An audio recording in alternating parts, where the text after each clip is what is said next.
सभी को नमस्कार। मेरा नाम है महेश और आप देख रहे हैं इंटरनेशनल अफेयर्स हिंदी।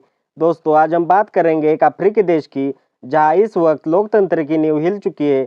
जी हाँ दोस्तों, माडागास्कर में सेना और राष्ट्रपति के बीच संघर्ष इतना बढ़ चुका है कि अब राष्ट्रपति खुद कह रहे हैं देश में अवैध तरीके से सत्ता हथियाने की कोशिश चल रही है। तो इस वीडियो में हम जानेंगे माडागास्कर की पृष्ठभूमि और राजनीति, पूरा मामला क्या है, साथ ही साथ इस मामले की अंतर्राष्ट्रीय प्रतिक्रिया। तो जुड़े रहे इंटरनेशनल अफेयर्स हिंदी चैनल के साथ, वीडियो पूरा देखें। और दोस्तों, आपका अपना चैनल है, सब्सक्राइब जरूर कीजिए ताकि हमारा भी मनोबल बना रहे। चलिए सबसे पहले खबर देखते हैं। यहाँ द गार्डियन की खबर है, माडागास्कर प्रेसिडेंट से illegal power grab by military is underway. मतलब यहाँ कहा जा रहा है, माडागास्कर के राष्ट्रपति ने कहा है कि सेना द्वारा अवैध रूप से सत्ता हड़पने की प्रक्रिया चल रही है। आप यहाँ भी देख सकते हैं, राउटर्स की खबर है, Madagascar president warn of coup attempt as more soldier join protest. मतलब यहाँ लिखा है, माडागास्कर के राष्ट्रपति ने तख्ता पलट के प्रयास की चेतावनी दी है क्योंकि अधिक सैनिक विरोध प्रदर्शनों में शामिल हो गए हैं। अब दोस्तों, माडागास्कर की पृष्ठभूमि और राजनीति समझते हैं। माडागास्कर हिंद महासागर में स्थित एक बड़ा द्वीप देश। यह देश अपने प्राकृतिक संसाधनों, वन्य जीव और खनिजों के लिए जाना जाता है, लेकिन राजनीति के मामले में यह हमेशा अस्थिर रहा है। 1958 में आज़ादी मिली, लेकिन तब से अब तक देश ने कई बार तख्तापलट, आंदोलन और राष्ट्रपति बदलाव देखे हैं। वर्तमान राष्ट्रपति एंड्री राजोएलिना 2019 में चुने गए थे, लेकिन उनके शासन पर भ्रष्टाचार, बेरोजगारी और महंगाई के आरोप लगते रहे। 2025 में हालात और बिगड़ गए। देश में बिजली और पानी की भारी कमी, खाने पीने की चीजों के दाम आसमान छूने लगे।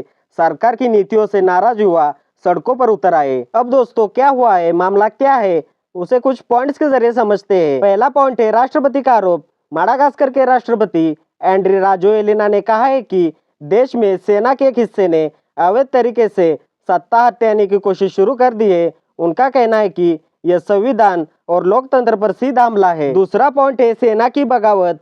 सेना की एक विशेष यूनिट कैप्सैट ने राष्ट्रपति के आदेश मानने से इनकार कर दिया है। उन्होंने कहा, हम जनता के साथ हैं, अब सरकार की नहीं सुनेंगे। कैप्सैट ने जनरल डेमोस्टेन पिकुलस को अपना नया प्रमुख घोषित कर दिया है। तीसरा पॉइंट है जनता का विरोध आंदोलन। पिछले कुछ हफ्तों में माडागास्कर में भ्रष्टाचार, बिजली पानी की कमी और महंगाई के खिलाफ बड़े विरोध प्रदर्शन हो रहे थे। आंदोलन की शुरुआत 25 सितंबर 2025 से हुई थी। धीरे धीरे यह आंदोलन राजनीतिक विरोध में बदल गया। लोगों ने राष्ट्रपति से इस्तीफे की मांग शुरू कर दी। चौथा पॉइंट है हिंसा और मौतें। प्रदर्शनकारी और सुरक्षा बलों के बीच झड़पें हुई। संयुक्त राष्ट्र के अनुसार अब तक 22 लोगों की मौत हो चुकी है। राजधानी एंटानानारिवो में हालात बहुत तनावपूर्ण है। कई इलाकों में कर्फ्यू लगा दिया गया है। पांचवा पॉइंट है राष्ट्रपति का जवाब। राष्ट्रपति ने कहा, सेना के कुछ गुट जनता के गुस्से का फायदा उठा रहे हैं। उन्होंने लोगों से शांति बनाए रखने और संविधान की रक्षा करने की अपील की है। साथ ही उन्होंने कुछ मंत्रियों को हटाकर नया प्रधानमंत्री नियुक्त किया है ताकि हालात संभाली जा सके। छठा पॉइंट है सेना की तरफ से सफाई। कैप्सैट के प्रवक्ताओं का कहना है कि हम तख्तापलट नहीं कर रहे हैं, हम सिर्फ जनता की आवाज का समर्थन कर रहे हैं। लेकिन राष्ट्रपति पक्ष का दावा है कि यह कू यानी तख्तापलट की कोशिश है। सातवां पॉइंट है वर्तमान स्थिति। राजधानी में सैन्य वाहन सड़कों पर है। सरकार और कैप्सैट दोनों अपने अपने नियंत्रण का दावा कर रहे हैं। इंटरनेट पर अफवाहें फैल रही है कि राष्ट्रपति देश छोड़ने की तैयारी में है, लेकिन सरकार ने इसे झूठ बताया है। देश में आर्थिक संकट और डर का माहौल है। बैंक बंद है, बिजली कट रही है और खाने पीने की चीजों की कमी है। अब दोस्तों, इस मामले पर अंतर्राष्ट्रीय प्रतिक्रिया क्या है, उसे भी कुछ पॉइंट्स के जरिए समझते हैं। पहला पॉइंट है संयुक्त राष्ट्र महासचिव एंटोनियो गुटेरेस ने गहरी चिंता जताई है। उन्होंने कहा है कि माडागास्कर में हिंसा और सैन्य हस्तक्षेप लोकतंत्र को कमजोर कर सकता है। उन्होंने सभी पक्षों से संवाद और संयम बरतने की अपील की है।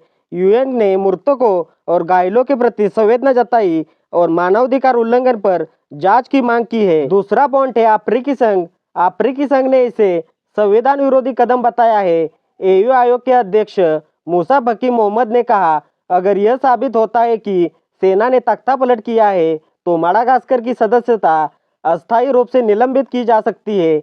एयू ने माडागास्कर के नेताओं से तुरंत संवाद शुरू करने और लोकतांत्रिक प्रक्रिया बहाल करने की अपील की है। तीसरा पॉइंट है यूरोपीय संघ। यूरोपीय संघ ने कहा है कि राजनीतिक मतभेदों को सुलझाने का रास्ता संविधान और लोकतंत्र से होकर जाता है, न कि सेना से। ईयू ने चेतावनी दी है कि अगर हिंसा जारी रही या तख्तापलट की पुष्टि हुई तो आर्थिक सहायता और व्यापार सहयोग पर पुनर्विचार किया जाएगा। चौथा पॉइंट है फ्रांस। फ्रांस जो पहले माडागास्कर का औपनिवेशिक शासक था, उसने बयान जारी किया, हम स्थिति पर नजर रखे हुए हैं, हमारे नागरिकों की सुरक्षा सर्वोपरि है। फ्रांसीसी विदेश मंत्रालय ने अपने नागरिकों को राजधानी एंटानानारियो से दूर रहने और घर के अंदर रहने की सलाह दी है। पांचवा पॉइंट है संयुक्त राज्य अमेरिका। अमेरिकी विदेश विभाग ने कहा, हम लोकतांत्रिक सरकार के साथ हैं और किसी भी प्रकार की गैर कानूनी सत्ता हथियाने की कोशिश का विरोध करते हैं। वाशिंगटन ने चेतावनी दी है कि अगर राष्ट्रपति को बलपूर्वक हटाया गया तो सैन्य नेताओं पर प्रतिबंध लगाए जा सकते हैं। छठा पॉइंट है संयुक्त राष्ट्र मानवाधिकार परिषद यूएनएचआरसी ने बयान जारी कर कहा, माडागास्कर में सुरक्षा बलों द्वारा प्रदर्शनकारियों पर अत्यधिक बल प्रयोग की रिपोर्ट चिंताजनक है। उन्होंने स्वतंत्र जांच और शांतिपूर्ण विरोध का अधिकार बनाए रखने की बात कही है। अब दोस्तों, माडागास्कर की आर्थिक स्थिति भी बिगड़ रही है। बिजली संयंत्र बंद है, बैंक सेवाएं ठप है और विदेशी निवेशक देश छोड़ रहे हैं। साधारण नागरिक जिनके लिए आंदोलन शुरू हुआ था, अब भय और अनिश्चितता में जी रहे हैं। मीडिया रिपोर्ट्स के अनुसार राजधानी में कई इलाकों में फूड शॉर्टेज हो गया है। लोगों का कहना है कि हम सिर्फ बदलाव चाहते थे, अब युद्ध जैसी स्थिति बन गई है। अब तो सवाल ये है कि आगे क्या होगा। आपको क्या लगता है? अपनी राय कमेंट में जरूर लिखें। फिलहाल इस वीडियो में इतना ही। हमारे चैनल पर जियो पॉलिटिक्स के रिलेटेड सभी खबरों को कवर किया जाता है। एक बार चैनल की प्लेलिस्ट जरूर चेक कीजिए और इंटरनेशनल अफेयर्स हिंदी चैनल को सपोर्ट कीजिए। अगर वीडियो में दी हुई जानकारी अच्छी लगी तो वीडियो लाइक कीजिए, अपने दोस्तों के साथ वीडियो शेयर कीजिए और सबसे अहम बात, आपका अपना चैनल है, सब्सक्राइब जरूर कीजिए ताकि नए वीडियो की नोटिफिकेशन आपको मिलती रहे। मिलते हैं अगले वीडियो में, तब तक के लिए धन्यवाद। जय हिंद।